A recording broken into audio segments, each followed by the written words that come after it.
Assalamualaikum warahmatullahi wabarakatuh. Oke, ketemu lagi dengan saya. Kali ini saya akan mencoba menjelaskan ya atau mempresentasikan mata pelajaran Administrasi Infrastruktur Jaringan kelas 11 pertemuan kedua. Video yang kemarin udah saya jelaskan ya, apa aja sih yang akan kalian pelajari di pelajaran Administrasi Infrastruktur Jaringan kelas 11 ini. Oke, untuk kali ini kita masuk ke materi yang pertama, yaitu tentang teknologi routing. Oke, sebelum kita masuk ke routingnya, sedikit ini saya jelasin dulu dasar-dasar dari routing supaya kalian nantinya nggak bingung. Kita mulai. Oke, kita mulai dari pengertian routing ya.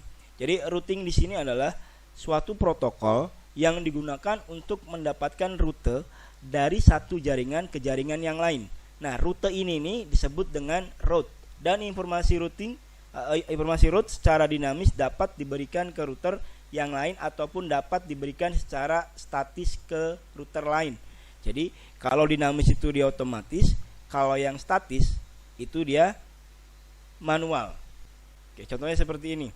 Nah, ini berdasarkan pengiriman paket datanya, routing itu dibedakan menjadi dua. Pertemuan pertama udah saya jelasin ya. Ada routing langsung dan ada routing tidak langsung.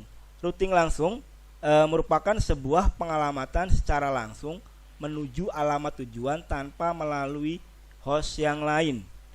Nah, sedangkan routing tidak langsung merupakan sebuah pengalamatan harus melalui halamat host yang lain sebelum menuju alamat tujuan. Contohnya seperti ini saya gambarkan. Contoh, di sini ada 3 buah komputer 1, 2, dan 3. Nah, sekarang saya akan contohkan routing langsung itu seperti apa. Contoh, misalkan kalian akan mengirim paket atau ngeping ya. Istilah ini ngeping dari PC 1 ke PC 2. Nah, itu dinamakan routing langsung.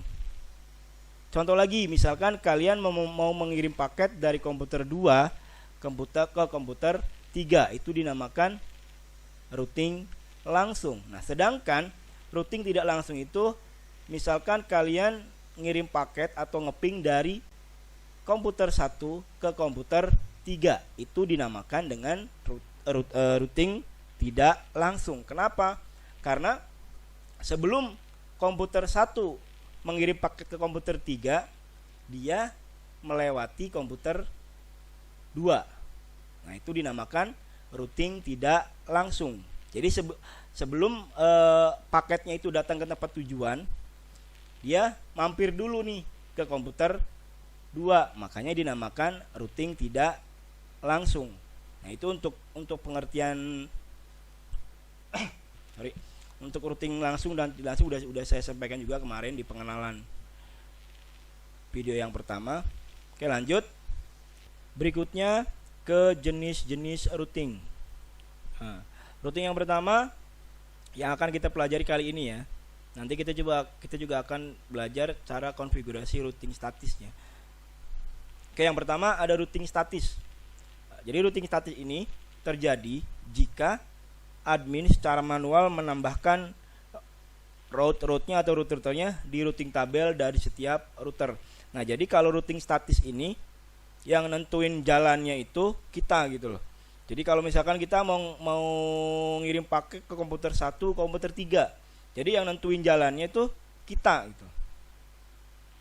Nah, kemudian yang kedua ada routing dinamis. Nah, kalau routing dinamis ini kebalikan dari routing statis. Kalau yang routing statis itu kan yang nentuin kita nih, yang dikonfigurasi secara manual, yang masukin IP-nya manual, kemudian yang nentuin gateway juga kita, yang nentuin tujuannya juga kita. Nah, sedangkan untuk routing dinamis dia sifatnya otomatis. Jadi yang nentuin adalah si router itu sendiri. Nah, jadi kalau misalkan kalian ditanya perbedaan antara routing statis sama dinamis, gampang, tinggal kalian jawab. Kalau routing statis, jadi rute cara pengiriman datanya secara, kalau routing statis manual, kalau yang dinamis dia otomatis. Nah, kurang lebih seperti itu. Nah, selanjutnya seperti yang udah saya janjikan tadi, untuk kali ini kita akan coba belajar konfigurasi static routing di Cisco Packet Tracer berbasis CLI ya. Jadi konfigurasi itu ada dua ya. Yang di Cisco Packet Tracer itu ada CLI, ada juga yang GUI. Nah, untuk kali ini kita akan coba belajar konfigurasi static routing di Cisco Packet Tracer berbasis CLI.